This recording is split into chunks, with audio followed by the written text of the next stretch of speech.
ಆತ್ಮೀಯ ವಿದ್ಯಾರ್ಥಿಗಳೇ, Chetan academy YouTube ಚಾನೆಲ್ಗೆ ನಿಮಗೆ ಸ್ವಾಗತ.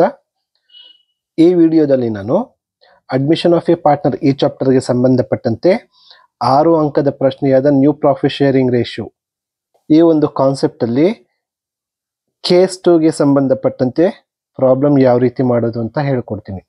ನೋಡಿ, ಹಿಂದಿನ ವಿಡಿಯೋದಲ್ಲಿ ನಾನು ಕೇಸ್ 1 ಎಕ್ಸ್ಪ್ಲೇನ್ ಮಾಡಿದ್ದೆ.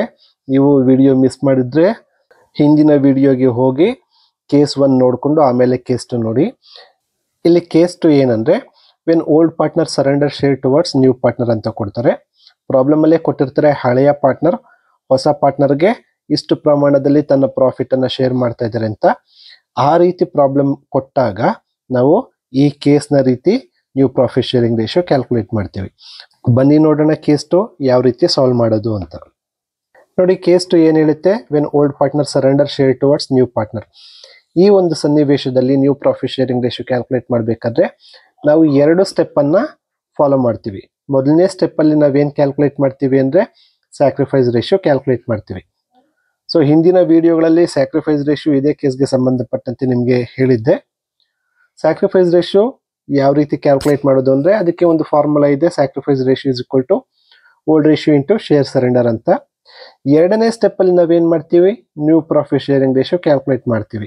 New profit sharing ratio calculate ಮಾಡೋದಕ್ಕೆ formula old ratio minus sacrifice ratio. ಈ ಫಾರ್ಮುಲಾ ಯೂಸ್ ಮಾಡಿ new profit sharing ratio calculate ಮಾಡ್ತೀವಿ. ಈಗ ಒಂದು ಸಿಂಪಲ್ ಪ್ರಾಬ್ಲಮ್ ಇದೆ, ಈ ಪ್ರಾಬ್ಲಮ್ ನ ಸಾಲ್ವ್ ಮಾಡೋಣ.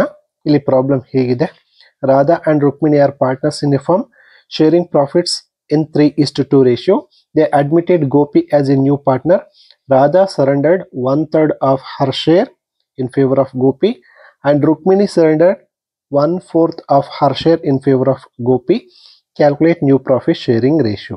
ನೋಡಿ, ಪ್ರಾಬ್ಲಮ್ ಹೇಗಿದೆ, ರಾಧಾ ಅಂಡ್ ರುಕ್ಮಿಣಿ ಅಂತ ಇಬ್ರು ಪಾರ್ಟ್ನರ್ಸ್ ಇರ್ತಾರೆ. ಇಬ್ರು ಕೂಡ 3:2 ರೇಷಿಯೋನಲ್ಲಿ ಪ್ರಾಫಿಟ್ ನ ಶೇರ್ ಮಾಡ್ಕೋತಾ ಇರ್ತಾರೆ. ಇವರು ಗೋಪಿಯನ್ನು ಹೊಸ ಪಾರ್ಟ್ನರ್ನ ಬಿಸ್ನೆಸ್ಗೆ ಸೇರಿಸ್ಕೋತಾರೆ.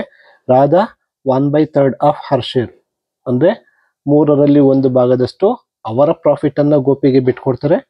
ರುಕ್ಮಿಣಿ 1/4 ಭಾಗದಷ್ಟು ಅವರ ಪ್ರಾಫಿಟ್ ಅನ್ನ ಗೋಪಿಗೆ ಬಿಟ್ಕೊಡ್ತಾರೆ. ಇಲ್ಲಿ ಪ್ರಾಬ್ಲಮ್ ಅಲ್ಲಿ ಏನ್ ಹೇಳಿದ್ದಾರೆ, ಇಲ್ಲಿ ಕ್ಲಿಯರ್ ಆಗಿ ಮೆನ್ಷನ್ ಮಾಡಿದ್ದಾರೆ ನೋಡಿ. ಓಲ್ಡ್ ಪಾರ್ಟ್ನರ್ ಸರೆಂಡರ್ ಮಾಡ್ತಾ ಇದ್ದಾರೆ, ರಾಧಾ ಸರೆಂಡರ್ ಮಾಡ್ತಾ ಇದ್ದಾರೆ, ರುಕ್ಮಿಣಿ ಸರೆಂಡರ್ ಮಾಡ್ತಾ ಇದ್ದಾರೆ. Radha Rukmini old partner. So ಈ ರೀತಿ ಪ್ರಾಬ್ಲಮ್ ಕೊಟ್ಟಾಗ ಇದು ಕೇಸ್ 2 ಅಂತ ಅರ್ಥ ಮಾಡ್ಕೋಬೇಕು ನೀವು. ನೋಡಿ, ಇಲ್ಲಿ ಪ್ರಾಬ್ಲಮ್ ಅಲ್ಲಿ ಏನೇನ್ ಕೊಟ್ಟಿದ್ದಾರೆ ಅಂತ ಬರ್ಕೊಂಡ್ಬಿಟ್ಟಿದ್ದೀನಿ. ರಾಧಾ ರುಕ್ಮಿಣಿ ಇಬ್ರು ಓಲ್ಡ್ ಪಾರ್ಟ್ನರ್, 3:2 ಇವ್ರದ್ದು old ratio. Gopi new partner. ಇಲ್ಲಿ ರಾಧಾ ಅವರ ಪ್ರಾಫಿಟ್ ನಲ್ಲಿ 1/3 ಶೇರ್ ಸರೆಂಡರ್ ಮಾಡ್ತಾ ಇದ್ದಾರೆ, ರುಕ್ಮಿಣಿ 1/4 ಶೇರ್ ಸರೆಂಡರ್ ಮಾಡ್ತಾ ಇದ್ದಾರೆ. ಇಷ್ಟೇ ಇನ್ಫಾರ್ಮೇಶನ್ ಕೊಟ್ಟಿರೋದು. ಈಗ ಇದಕ್ಕೆ ಉತ್ತರ ನೋಡೋಣ ಬನ್ನಿ. ಇಲ್ಲಿ ನಾನು ಹೇಳ್ದಾಗೆ ಸ್ಟೆಪ್ 1 ಅಲ್ಲಿ ನಾವೇನ್ ಮಾಡ್ತೀವಿ, ಸ್ಯಾಕ್ರಿಫೈಸ್ ರೇಷಿಯೋ ಕ್ಯಾಲ್ಕುಲೇಟ್ ಮಾಡ್ತೀವಿ. ಸ್ಯಾಕ್ರಿಫೈಸ್ ರೇಷಿಯೋ ಫಾರ್ಮುಲಾ ಏನು, old ratio into share surrender ಆಗುತ್ತೆ.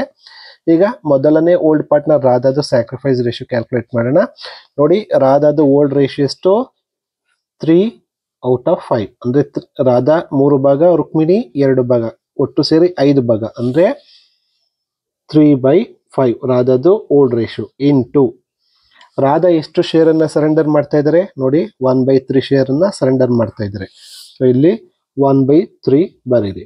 ಈಗ ಇದನ್ನ ಸಿಂಪ್ಲಿಫೈ ಮಾಡಿ, numerator into numerator 3 1s 3 divided by denominator into denominator 5 3s 15. ಇದು ರಾಧಾದು ಸ್ಯಾಕ್ರಿಫೈಸ್ ರೇಷಿಯೋ ಆಗುತ್ತೆ. ನೋಡಿ, ಎಷ್ಟು ಸಿಂಪಲ್ ಆಗಿದೆ ನೋಡಿ. ಈಗ sacrifice ratio of Rukmini calculate ಮಾಡೋಣ. Sacrifice ratio of Rukmini is equal to ರುಕ್ಮಿಣಿದು ಓಲ್ಡ್ ರೇಷಿಯೋ ನೋಡ್ಬೇಕಾಗತ್ತೆ. ನೋಡಿ, ರುಕ್ಮಿಣಿ ಓಲ್ಡ್ ರೇಷಿಯೋ ಎಷ್ಟು, 2 ಭಾಗ, 5ರಲ್ಲಿ 2 ಭಾಗ, 2/5 ಇಂಟು ರುಕ್ಮಿಣಿ ಎಷ್ಟು ಶೇರ್ ಅನ್ನ ಸರೆಂಡರ್ ಮಾಡ್ತಾ ಇದ್ದಾರೆ, ನೋಡಿ ರುಕ್ಮಿಣಿ 1/4 ಭಾಗ ಶೇರ್ ಅನ್ನ ಸರೆಂಡರ್ ಮಾಡ್ತಾ ಇದ್ದಾರೆ, 1/4. ಈಗ numerator into numerator 2 1s 2 5 4s 20 denominator into denominator 5 4s 20 ಆಗುತ್ತೆ. ಇದು ಸ್ಯಾಕ್ರಿಫೈಸ್ ರೇಷಿಯೋ ಆಫ್ ರುಕ್ಮಿಣಿ ಆಗುತ್ತೆ. ಮೊದಲನೇ ಸ್ಟೆಪ್ ಕ್ಯಾಲ್ಕುಲೇಟ್ ಮಾಡಿದಾಯ್ತು. ಸ್ಟೆಪ್ 2 ಏನ್ ಕ್ಯಾಲ್ಕುಲೇಟ್ ಮಾಡಬೇಕು, ಸ್ಟೆಪ್ 2 ನಲ್ಲಿ new profit sharing ratio calculate ಮಾಡ್ತೀವಿ. ಈಗ ಸೆಕೆಂಡ್ ಸ್ಟೆಪ್ ಅಲ್ಲಿ new profit sharing ratio calculate ಮಾಡೋಣ.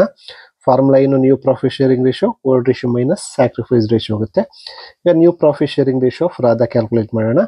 ರಾಧಾದು ಓಲ್ಡ್ ರೇಷಿಯೋ ಎಷ್ಟಿದೆ, ನೋಡಿ ಇಲ್ಲೇ ಇದೆ, 3/5 3 ಭಾಗ, 3/5 ಮೈನಸ್ ಸ್ಯಾಕ್ರಿಫೈಸ್ ರೇಷಿಯೋ ನೋಡಿ ಇಲ್ಲೇ ನಾವು ಕ್ಯಾಲ್ಕುಲೇಟ್ ಮಾಡಿದ್ದೀವಿ 3/15 ಇದು sacrifice ratio of Radha. So ಇಲ್ಲಿ 3/15 ಬರ್ಕೊಳ್ಳಿ, 3/15. ಈಗ ಇದನ್ನ ಸಿಂಪ್ಲಿಫೈ ಮಾಡ್ಕೊಳ್ಳಿ. ಸಿಂಪ್ಲಿಫೈ ಮಾಡೋದು ನಿಮಗೆ ಬರುತ್ತೆ ಅಂತ ಅನ್ಕೊಂಡಿದ್ದೀನಿ.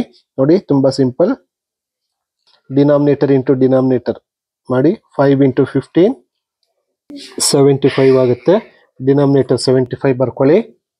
ಈಗ ಫಸ್ಟ್ ಫ್ರಾಕ್ಷನ್ ನ್ಯೂಮರೇಟರ್ ತಗೊಳ್ಳಿ ಇಂಟು ಸೆಕೆಂಡ್ ಫ್ರಾಕ್ಷನ್ ಡಿನಾಮಿನೇಟರ್. 15 × 3, 15 3 ಎಷ್ಟಾಗುತ್ತೆ? 45 ಆಗುತ್ತೆ. ಮೈನಸ್ ಇದೆ, ಮೈನಸ್ ಬರ್ಕೊಳ್ಳಿ. ಈಗ ಸೆಕೆಂಡ್ ಫ್ರಾಕ್ಷನ್ ನ್ಯೂಮರೇಟರ್ ತಗೊಳ್ಳಿ ಇಂಟು ಫಸ್ಟ್ ಫ್ರಾಕ್ಷನ್ ಡಿನಾಮಿನೇಟರ್. 3 × 5 ಎಷ್ಟಾಗುತ್ತೆ? 15 ಆಗುತ್ತೆ. ಈಗ 45 - 15 ಎಷ್ಟಾಗುತ್ತೆ? 30 ಆಗುತ್ತೆ. 30/75 ಇದು new profit sharing ratio of Radha. So ಈಗ new profit sharing ratio of Rukmini calculate ಮಾಡೋಣ. ಸೊ ಫಾರ್ಮುಲಾ ಏನು? Old ratio minus sacrifice ratio. ರುಕ್ಮಿಣಿದು ಓಲ್ಡ್ ರೇಷಿಯೋ ಎಷ್ಟಿದೆ ನೋಡಿ, ಇಲ್ಲಿದೆ 2 ಭಾಗ ಇದೆ, 2/5. 2/5 ರುಕ್ಮಿಣಿದು old ratio minus sacrifice ratio ಎಷ್ಟಿದೆ ನೋಡಿ, ಇಲ್ಲಿ ಕ್ಯಾಲ್ಕುಲೇಟ್ ಮಾಡಿದ್ದೀವಿ. 2/20 ಇದು ಸ್ಯಾಕ್ರಿಫೈಸ್ ರೇಷಿಯೋ ಆಫ್ ರುಕ್ಮಿಣಿ ಆಗುತ್ತೆ. ಸೊ ಈಗ 2/20 ಬರ್ಕೊಳ್ಳಿ. ಈಗ ನಾವೇನ್ ಮಾಡ್ಬೇಕಾಗತ್ತೆ? ಸಿಂಪ್ಲಿಫೈ ಮಾಡಿ. ಡಿನಾಮಿನೇಟರ್ ಇಂಟು ಡಿನಾಮಿನೇಟರ್ 20 × 5 ಏನಾಗುತ್ತೆ? 20 × 5 100 ಆಗುತ್ತೆ. ಫಸ್ಟ್ ಫ್ರಾಕ್ಷನ್ ತಗೊಳ್ಳಿ. First fraction numerator into second fraction denominator. 20 × 2 ಏನಾಗುತ್ತೆ? 40 ಆಗುತ್ತೆ. ಮೈನಸ್ ಇದೆ, ಮೈನಸ್ ಬರ್ಕೊಳ್ಳಿ. ಸೆಕೆಂಡ್ ಫ್ರಾಕ್ಷನ್ ತಗೊಳ್ಳಿ. Second fraction numerator into first fraction denominator multiply ಮಾಡಿ. 2 × 5 ಏನಾಗುತ್ತೆ? 10 ಆಗುತ್ತೆ. ಇಲ್ಲಿ ಎಷ್ಟು ಬಂತು ನಿಮಗೆ? 30/100 ಬಂತು. ಈಗ new profit sharing ratio of ಹೊಸ ಪಾರ್ಟ್ನರ್ ಯಾರು? ಗೋಪಿ. ಗೋಪಿದು new profit sharing ratio problem ಅಲ್ಲಿ ಕೊಟ್ಟಿದ್ದಾರಾ? ಕೊಟ್ಟಿಲ್ಲ. ಸೊ ಹಾಗಾಗಿ ಗೋಪಿದು ಯಾವ ರೀತಿ ಕ್ಯಾಲ್ಕುಲೇಟ್ ಮಾಡ್ತೀರಾ? ಇಲ್ಲಿ ಹಳೆಯ ಪಾರ್ಟ್ನರ್ ಇಬ್ರು ಏನ್ ಬಿಟ್ಕೊಟ್ಟಿರ್ತಾರೋ ಅದೇ ಅಲ್ವಾ ಗೋಪಿಗೆ ಸಿಗೋದು. ಹಾಗಾಗಿ ಗೋಪಿದು ಏನಾಗುತ್ತೆ? ಸ್ಯಾಕ್ರಿಫೈಸ್ ರೇಷಿಯೋ ಆಫ್ ರಾಧಾ ಮತ್ತೆ ಸ್ಯಾಕ್ರಿಫೈಸ್ ರೇಷಿಯೋ ಆಫ್ ರುಕ್ಮಿಣಿ. ಇವರಿಬ್ರು ಏನ್ ಬಿಟ್ಕೊಟ್ಟಿರ್ತಾರೋ ಅದೇ ಅಲ್ವಾ ಗೋಪಿಗೆ ಸಿಗೋದು. ಇದೇ ಆಗುತ್ತೆ sacrifice ratio of Gopi. Sorry, new profit sharing ratio of Gopi ಏನಾಗುತ್ತೆ ಅಂದ್ರೆ ಸ್ಯಾಕ್ರಿಫೈಸ್ ರೇಷಿಯೋ ಆಫ್ ರಾಧಾ ಮತ್ತೆ ಸ್ಯಾಕ್ರಿಫೈಸ್ ರೇಷಿಯೋ ಆಫ್ ರುಕ್ಮಿಣಿ ಎರಡು ಸೇರಿಸಿದ್ರೆ ಗೋಪಿದು ನ್ಯೂ ಪ್ರಾಫಿಟ್ ಶೇರಿಂಗ್ ರೇಷಿಯೋ ಬರುತ್ತೆ. ಸೊ ಈಗ ರಾಧಾ ಸ್ಯಾಕ್ರಿಫೈಸ್ ರೇಷಿಯೋ ಎಷ್ಟು ನೋಡಿ, ಇಲ್ಲಿ ಸ್ಟೆಪ್ 1 ಅಲ್ಲಿ ಕ್ಯಾಲ್ಕುಲೇಟ್ ಮಾಡಿದ್ವಿ. ರಾಧಾ ಎಷ್ಟು ಬಿಟ್ಕೊಟ್ಟಿದ್ದಾರೆ? 3/15. ರುಕ್ಮಿಣಿ 2/20 ಬಿಟ್ಕೊಟ್ಟಿದ್ದಾರೆ. 3/15 ಪ್ಲಸ್ 2/20. ಈಗ ಇದೆರಡು ಆ್ಯಡ್ ಮಾಡಬೇಕು. ಸೊ ಇಲ್ಲಿ ಆ್ಯಡ್ ಮಾಡಬೇಕಾದ್ರೆ ಈ ಒಂದು ಫ್ರಾಕ್ಷನ್ ಇದೆಯಲ್ವಾ, ಈ ಒಂದು ಫ್ರಾಕ್ಷನ್ನ ಪೂರ್ತಿ ಈ ಡಿನಾಮಿನೇಟರ್ ಇಂದ ಮಲ್ಟಿಪ್ಲೈ ಮಾಡಿ. ಅಂದರೆ ಎರಡನೇ ಫ್ರಾಕ್ಷನ್ ಡಿನಾಮಿನೇಟರ್ ಎಷ್ಟು? 20. 20ರಿಂದ ಮಲ್ಟಿಪ್ಲೈ ಮಾಡಿ. ನ್ಯೂಮರೇಟರ್ಗೂ 20ನ್ನ ಮಲ್ಟಿಪ್ಲೈ ಮಾಡಿ. ಈಗ ಎರಡನೇ ಫ್ರಾಕ್ಷನ್ ಇದೆಯಲ್ಲ, ಅದನ್ನ ಮೊದಲನೇ ಫ್ರಾಕ್ಷನ್ ಡಿನಾಮಿನೇಟರ್ ಇಂದ ಮಲ್ಟಿಪ್ಲೈ ಮಾಡಿ. ಇಂಟು 15 × 15 ಈಗ ಏನಾಗುತ್ತೆ ನೋಡಿ. ಈಗ 15 × 20 ಏನಾಗುತ್ತೆ? 15 × 20 ಮಾಡಿದ್ರೆ ನಮಗೆ 300 ಬರುತ್ತೆ. ಇಲ್ಲಿ 20 × 15 ಮಾಡಿದ್ರೆ ಏನಾಗುತ್ತೆ? 300 ಬರುತ್ತೆ. ಆಗ ಎರಡು ಡಿನಾಮಿನೇಟರ್ ಏನಾಯ್ತು? ಸೇಮ್ ಆಯ್ತು. ಎರಡು ಡಿನಾಮಿನೇಟರ್ ನಮ್ಗೆ ಎಷ್ಟು ಬಂತು? 300 ಬಂತು. ಈಗ ಮೊದಲನೇ ಫ್ರಾಕ್ಷನ್ 3 × 20 ಏನಾಯ್ತು? 60 ಆಯ್ತು. ಪ್ಲಸ್ 2 × 15 ಏನಾಯ್ತು? 30 ಆಯ್ತು. ಇದು ಎರಡು ಸೇರಿ 90/300 ಆಯ್ತು. 90/300 ಏನಿದು? New profit sharing ratio of Gopi. ಈಗ 3 ಜನರ ನ್ಯೂ ಪ್ರಾಫಿಟ್ ಶೇರಿಂಗ್ ರೇಷಿಯೋ ಒಂದ್ ಕಡೆ ಬರೀರಿ. ಈಗ new profit sharing ratio of Radha, Rukmini, Gopi ತಗೊಂಡ್ರೆ ಏನಾಗುತ್ತೆ ನೋಡಿ. ರಾಧಾದ ಎಷ್ಟು ನ್ಯೂ ಪ್ರಾಫಿಟ್ ಶೇರಿಂಗ್ ರೇಷಿಯೋ? 30/75. ರುಕ್ಮಿಣಿದು 30/100. ಗೋಪಿದು 90/300 ಆಗುತ್ತೆ. ಮೂರದು ಒಂದ್ ಕಡೆ ಬರ್ಕೊಳ್ಳಿ. 30/75 is to 30/100 100 is to 90/300. ಈಗ ಇದನ್ನ ಸಿಂಪ್ಲಿಫೈ ಮಾಡಿ ನೋಡಿ. ಇಲ್ಲಿ ಒಂದು 0 ಕ್ಯಾನ್ಸಲ್ ಆಯಿತು, ಇಲ್ಲಿ ಒಂದು 0 ಕ್ಯಾನ್ಸಲ್ ಆಯಿತು, ಈ 0 ಕ್ಯಾನ್ಸಲ್ ಆಯಿತು, ಇಲ್ಲಿ 0 ಕ್ಯಾನ್ಸಲ್ ಮಾಡೋದಕ್ಕಿಲ್ಲ. 5 ಇಂದ ಡಿವೈಡ್ ಮಾಡಿ.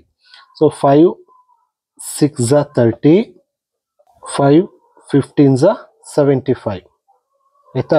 ಈಗ ನೆಕ್ಸ್ಟ್ ಏನು ಉಳಿತು, ನೆಕ್ಸ್ಟ್ ಸ್ಟೆಪ್ಪಲ್ಲಿ ಬರೀತೀನಿ ನೋಡಿ. ಇದು 6/15 ಆಯಿತು, ಇಷ್ಟು 3/10 ಆಯಿತು, ಇಷ್ಟು 9/30 ಆಯಿತು. ಈಗ ಮತ್ತೆ ನೋಡಿ, ಮತ್ತೆ ನಾವು ಕೆಲವೊಂದು ಫ್ರಾಕ್ಷನ್ನ ಡಿವೈಡ್ ಮಾಡ್ಬೋದು. ಇದು ಡಿವೈಡ್ ಆಗುತ್ತೆ. 3 3 9, 3 10 30. ಇದು ನೋಡಿ 3 2 6, 3 5 15. ಈಗ ನೆಕ್ಸ್ಟ್ ಏನು ಉಳಿತು, 2/5 ಇಷ್ಟು 3/10 ಇಷ್ಟು 3/10. ಈಗ ಡಿನಾಮಿನೇಟರ್ ಎಲ್ಲ ಸೇಮ್ ಬಂದಿದೆಯಾ ನಮಗೆ? ಇಲ್ಲ ಅಲ್ವಾ. ಈಗ ಇದು 10 ಆಗಬೇಕಾದ್ರೆ ಅಂದರೆ 3 ಡಿನಾಮಿನೇಟರ್ನ ಈಕ್ವಲ್ ಮಾಡ್ಕೊಳ್ಳಿ. ಈಗ ಇದು 10 ಆಗಬೇಕಾದ್ರೆ ನಾವು ಏನು ಮಾಡ್ಬೋದು, 2 ಇಂದ ಮಲ್ಟಿಪ್ಲೈ ಮಾಡ್ಬೋದು. ಡಿನಾಮಿನೇಟರ್ಗೆ 2 ಮಲ್ಟಿಪ್ಲೈ ಮಾಡಿದ್ರೆ ನ್ಯೂಮರೇಟರ್ಗೂ ಸಹ 2 ಮಲ್ಟಿಪ್ಲೈ ಮಾಡಿ. ಆಗೇನಾಗುತ್ತೆ ಫ್ರಾಕ್ಷನ್ 4/10 ಇಷ್ಟು 3/10 ಇಷ್ಟು 3/10. ಡಿನಾಮಿನೇಟರ್ 10 ಬಂತು, ರಿಮೂವ್ ಮಾಡಿ. ಉಳಿಯೋದೇನು 4:3:3. ಇದು ಫರ್ದರ್ ಏನಾದ್ರು ಡಿವೈಡ್ ಆಗುತ್ತೆ? ಇಲ್ಲ ಅಲ್ವಾ. ಇದೇ ಫೈನಲ್ ಆನ್ಸರ್. ಸೊ ಇದು new profit sharing ratio of Radha, Rukmini, Gopi. So ಇದು 6 ಮಾರ್ಕ್ಸ್ಗೆ ಕೇಳುವ ಸಾಧ್ಯತೆ ಇರುತ್ತೆ. ಈಗ ಇದೇ ರೀತಿ ಇನ್ನೊಂದು ಪ್ರಾಬ್ಲಮ್ ಅನ್ನು ನಿಮಗೆ ಕೊಡ್ತೀನಿ. ಆ ಪ್ರಾಬ್ಲಮ್ ಅನ್ನ ಸಾಲ್ವ್ ಮಾಡಿ ಕಮೆಂಟಲ್ಲಿ ಉತ್ತರ ಹಾಕಿ, ಸರಿನೋ ತಪ್ಪು ಅಂತ ಹೇಳ್ತೀನಿ. ನೋಡಿ, ಇಲ್ಲಿ ಪ್ರಾಬ್ಲಮ್ ಹೀಗಿದೆ. Radha and Tala are partners sharing profits and losses in ratio of 7:3. They admit Shruti into partnership. Raga surrenders 1/2 of his share and Tala surrenders 1/4 of his share in favor of Shruti. Calculate new profit sharing ratio. ಇದು previous problem ತರನೇ ಇದೆ. So ಇದನ್ನ solve ಮಾಡಿ ಉತ್ತರವನ್ನು comment ಅಲ್ಲಿ ಹಾಕಿ. ಉತ್ತರ ಸರಿನೋ ತಪ್ಪು ಅಂತ ತಿಳಿಸ್ತೀನಿ. ಮುಂದಿನ ವಿಡಿಯೋದಲ್ಲಿ ಕೇಸ್ 3 ಬಗ್ಗೆ ನಾನು ಎಕ್ಸ್ಪ್ಲೇನ್ ಮಾಡ್ತೀನಿ. ಸೊ ಹಾಗಾಗಿ ಇನ್ನೂ ಯಾರು ನಮ್ಮ ಚಾನಲ್ ಅನ್ನ ಸಬ್ಸ್ಕ್ರೈಬ್ ಮಾಡ್ಕೊಂಡಿಲ್ವೋ ದಯವಿಟ್ಟು ನಮ್ಮ ಚಾನಲ್ ಅನ್ನ ಸಬ್ಸ್ಕ್ರೈಬ್ ಮಾಡ್ಕೊಳ್ಳಿ. ನಿಮ್ಮ ಸ್ನೇಹಿತರಿಗೂ ಕೂಡ ನಮ್ಮ ಚಾನಲ್ನ ಬಗ್ಗೆ ತಿಳಿಸಿ. ವಿಡಿಯೋ ನೋಡಿದ್ದಕ್ಕೆ ಧನ್ಯವಾದಗಳು.